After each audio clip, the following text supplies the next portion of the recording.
Hello दोस्तों, good morning. मैं ज्योतिष और ये मेरा प्यार सा चैनल ज्योति फिजिक्स में आपका स्वागत है। दोस्तों, अगर आप नए हैं तो इस चैनल को सब्सक्राइब करके घंटा जरूर दबा दें और पढ़ने के लिए बैठ जाएं। ठीक है, तो आज हम देखेंगे दर्पण सूत्र। दर्पण सूत्र को बहुत अच्छे से देखेंगे, इसे बहुत अच्छे से समझेंगे ताकि इस पर आने वाले जितने भी आंकिक प्रश्न होता है वो आसानी से बन जाए। आंकिक प्रश्न जितने भी होते हैं बहुत ही इंपॉर्टेंट होते हैं, बहुत ही आसान होते हैं और बोर्ड में 5 नंबर में पूछ देते हैं। ठीक है, तो बहुत ही आसान क्वेश्चन 5 नंबर में आ जाएगा, इसलिए इसे अच्छे से समझ लें। इसे समझने के लिए ची परिपाटी को बहुत ही अच्छे से समझना पड़ेगा। अगर आप इसके पहले वाले वीडियो नहीं देखे हैं, ची परिपाटी, निरसांक ची परिपाटी, तो उसे पहले अच्छे से देख लें, उसके बाद ही इस वीडियो पे आएँ ताकि अच्छा से समझ में आए। ठीक है, तो हम चलते हैं दर्पण सूत्र। ये दर्पण सूत्र है। ठीक है, 1/v + 1/u बराबर 1/f। ये पार्ट 8 होने वाला है। तो दर्पण सूत्र होता क्या है? दर्पण सूत्र समझने से पहले हम ये जानते हैं कि दर्पण में क्या क्या होता है। ठीक है, तो ये है दर्पण। ठीक है, कैसा दर्पण है? अवतल दर्पण है, क्योंकि ये कार्ड है, धंसा हुआ नहीं, इसका परावर्तक सतह। और एक उत्तल दर्पण होता है। ये कौन सा दर्पण है? उत्तल दर्पण। ठीक है, तो जितने भी दर्पण है उसमें सबसे पहले मध्य बिंदु होता है जिसको ध्रुव बोलते हैं, पी। इसमें भी ध्रुव होता है। अब इसमें ये होता है कि इसका एक फोकस होता है, क्योंकि ये किसी न किसी गोला से बना होगा, उस गोला का केंद्र कहीं पर होगा जिस वक्रता केंद्र बोलते हैं, रेडियस ऑफ कर्वेचर, इसे सी से लिखते हैं। और पी और सी का जो मध्य बिंदु होता है उसको फोकस होता है। नहीं, यहाँ पर रेडियस ऑफ कर्वेचर इधर कहीं होगा, यहाँ पे सी होगा, और इसके बीच का मध्य बिंदु यहाँ पर कहीं होगा जो फोकस होता है। अब यहाँ पे ध्यान देना कि दर्पण है तो दर्पण के सामने हम किसी न किसी वस्तु को रखेंगे। नहीं, तो दर्पण के सामने हम किसी न किसी वस्तु को रखेंगे। मान लो कि वस्तु को हम यहाँ पे रखें। ठीक है, इसको नाम देते हैं ओ ए ओ। एक वस्तु रखें। अब जब भी ये वस्तु को रखेंगे तो इसका प्रतिबिंब बनेगा। मान लेते हैं इसका प्रतिबिंब पीछे बन गया। ठीक है, ओ डैश इसका प्रतिबिंब बन रहा। तो अब ध्यान देने की बात यह है कि इसमें फोकस होता, तो जो P और फोकस के बीच की जो दूरी होता है, ये जो दूरी है, डिस्टेंस है, इसको बोलते हैं फोकल लेंथ, फोकस दूरी। इसको बोलते हैं फोकस दूरी। और इसको लिखते हैं स्मॉल एफ से। इसको लिखते हैं स्मॉल एफ से। और यहाँ से यहाँ जो वस्तु रखा गया, सारा दूरी P से नापते हैं। नहीं, तो P और O से OA का जो डिस्टेंस है, ये वस्तु रखा हुआ है दर्पण से दूर, इतना दूर पर एक वस्तु रखा हुआ, तो इसको वस्तु दूरी बोलेंगे। यहाँ से यहाँ जो दूरी है, नहीं, यहाँ से लेके P तक के जो दूरी है, इसको बोलते हैं वस्तु दूरी। और इसको लिखते हैं U से, सूचित करते हैं U से। यहाँ से यहाँ जो डिस्टेंस है उसको लिखेंगे U। ठीक है, यहाँ से यहाँ जो दूरी है उसको लिखेंगे focus length F, small F. ठीक है, अब ये जो प्रतिबिंब बन रहा है, तो प्रतिबिंब भी P से नापेंगे, क्योंकि जितना भी दूरियां होती है सारा ध्रुव से नापते हैं। तो यहाँ से यहाँ के जो बीच की दूरी है उसको लिखेंगे V से, और इसको बोलते हैं प्रतिबिंब दूरी, क्योंकि प्रतिबिंब बन रहा है। यहाँ से यहाँ ये जो दूरी है किसका दूरी है? प्रतिबिंब का, तो इसको बोलेंगे प्रतिबिंब दूरी। इसको लिखते हैं V से। ठीक है, तो सेम इसमें भी होता है। यहाँ से यहाँ जो दूरी होता है उसको F से लिखते हैं, स्मॉल एफ। इधर कहीं वस्तु होगा तो यहाँ से यहाँ जो दूरी है U हो गया। और इसमें अगर प्रतिबिंब इधर कहीं बन रहा है यहाँ पे, तो यहाँ से यहाँ जो दूरी है उसको भी लिखेंगे प्रतिबिंब दूरी। अब इसमें एक बात और यह है कि यहाँ से यहाँ जो C से P की दूरी होता है उसको R से लिखते हैं, रेडियस ऑफ कर्वेचर, वक्रता त्रिज्या, यही होता। और हम जानते हैं R बराबर 2F भी होता, R बराबर 2F होता। ठीक है, यहाँ तक ठीक है। चलिए अब यहाँ साइन कन्वेंशन अच्छे से देखते हैं। इसमें पहले तो इसमें साइन कन्वेंशन अगर हम देखें अवतल दर्पण में, ये कौन सा दर्पण है? अवतल दर्पण। और ये है उत्तल दर्पण। इसका ची परिपाटी हम देख लेते हैं, निर्देशांक ची परिपाटी, साइन कन्वेंशन। तो सबसे पहले हम ये देखते हैं कि इसमें जो फोकस दूरी जो F है अवतल दर्पण में, वो कैसा होता? नेगेटिव होता या पॉजिटिव होता? तो हम जानते हैं कि दर्पण के बाईं ओर की दूरियां जितना भी होती है वो नेगेटिव होता है और दाईं ओर वाला पॉजिटिव होता है, तो एफ जो हो जाएगा वो नेगेटिव हो जाएगा। इतना पता। इसमें अगर हम वस्तु दूरी को कैसे से लिखेंगे, यू से। यू मतलब क्या है, वस्तु दूरी की, वस्तु कितना दूर पर रखा गया है। यू बोल देगा यू बराबर 10 सेंटीमीटर, इसका मतलब वस्तु जो है 10 सेंटीमीटर पर रखा गया। एफ अगर बोल देगा 20 सेंटीमीटर, इसका मतलब यह हुआ कि दर्पण का जो फोकस दूरी है वो 20 सेंटीमीटर है। भी अगर बोल दिया 15 सेंटीमीटर, इसका मतलब यह हुआ कि उसका जो प्रतिबिंब बन रहा है, भी के मतलब होता है प्रतिबिंब दूरी, उसका जो प्रतिबिंब बन रहा है दर्पण से 15 सेंटीमीटर दूर बन रहा है। अगर इसमें कोई माइनस लगा दिया तो इसका मतलब यह हुआ कि दर्पण से 15 सेंटीमीटर आगे की ओर बन रहा है, और प्लस लगा दिया तो इसका मतलब यह हुआ कि पीछे की ओर बन रहा है।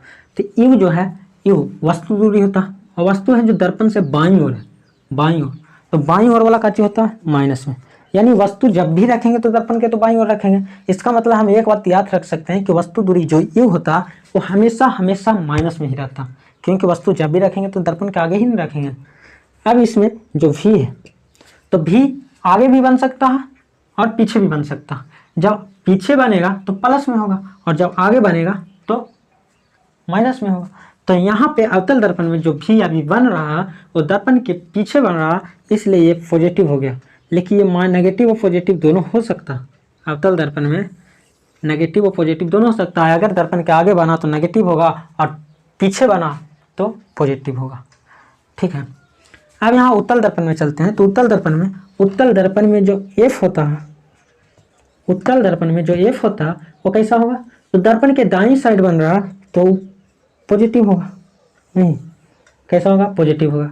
इसमें जो यू है, यू हम याद रखने के लिए बोले हैं कि यू हमेशा माइनस में होता है, क्योंकि जब भी रखेंगे दर्पण के सामने रखेंगे, यहाँ पे दर्पण के भी आगे है तो यू कैसा होगा, नेगेटिव होगा। अब यहाँ पे भी देखते हैं, तो भी दर्पण के दाईं साइड है तो इसमें भी पॉजिटिव होगा। और उत्तल दर्पण में प्रतिबिंब हमेशा पॉजिटिव ही होता है।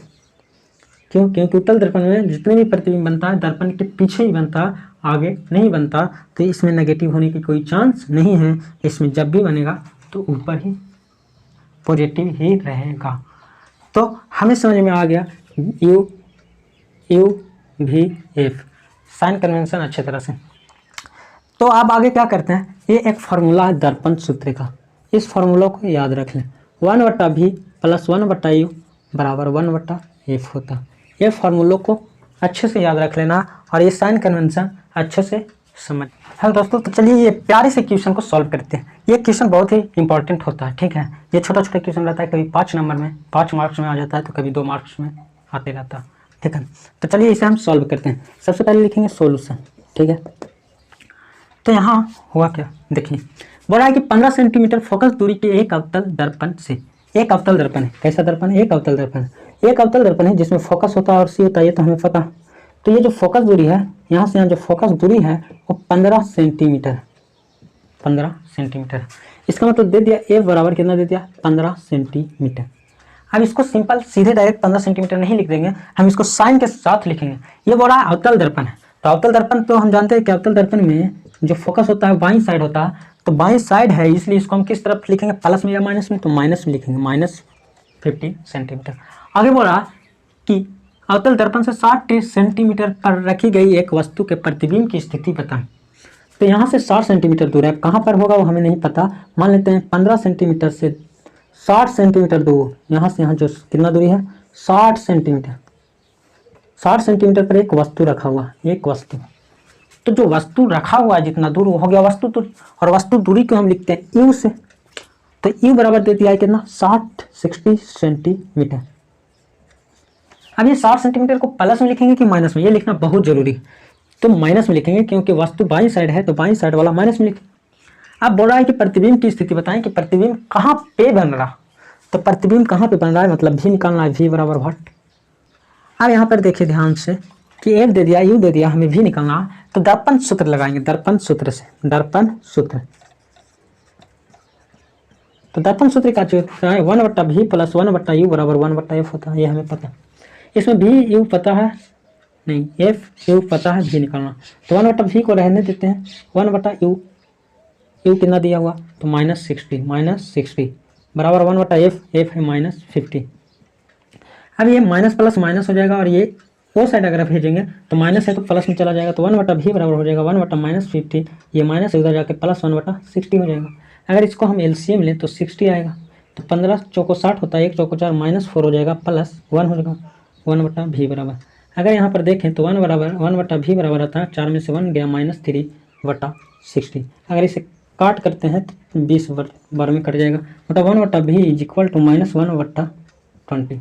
अब ये 1/v है तो इसको हम v निकालना है, इसको हम उलट देते हैं। अगर इसको सीधा किए तो इसको भी सीधा करना पड़ेगा, तो ये 20 नीचे है तो ऊपर चला जाएगा और ये माइनस के माइनस रहेगा, तो v बराबर आ गया -20 सेंटीमीटर। इसका मतलब ये हुआ कि प्रतिबिंब दर्पण से 20 सेंटीमीटर दूर बन रहा, लेकिन किधर बन रहा, बाईं साइड या दाईं साइड, तो वो ये बता रहा है माइनस में आया। इसका मतलब ये हुआ कि दर्पण के बाईं साइड बन रहा। अगर यही प्लस में आता तो ये समझते हैं कि जो प्रतिबिंब बन रहा है दर्पण के दाईं साइड बन रहा, नहीं, माइनस हमें यह बताता है कि दर्पण के बाईं ओर बन रहा। तो लिखेंगे आता है प्रतिबिंब दर्पण से 20 सेंटीमीटर दूर दर्पण के आगे बन रहा है। अब यहाँ पे हम ये भी बता सकते हैं ये वस्तु जो प्रतिबिंब बन रहा है वो वास्तविक है या काल्पनिक है। तो दर्पण के जितना भी दाईं साइड बनता है प्रतिबिंब वो काल्पनिक होता है और सीधा होता है, लेकिन दर्पण के बाईं साइड जितना भी प्रतिबिंब बनता है वो वास्तविक होता है और उल्टा होता है। तो यहाँ पे माइनस आया, माइनस ये पता चला है कि दर्पण के बाईं साइड बन रहा है। अब दर्पण के बाईं साइड बन रहा, इसका मतलब ये जो प्रतिबिंब बन रहा वास्तविक और उल्टा होगा। अतः ये प्रतिबिंब वास्तविक और उल्टा होगा। तो इसी तरह से आगे पढ़ते रहे नहीं, और बहुत सारे क्वेश्चन आपको मिल जाएंगे बुक से, और बुक से बनाते रहिए। ठीक है, बाय।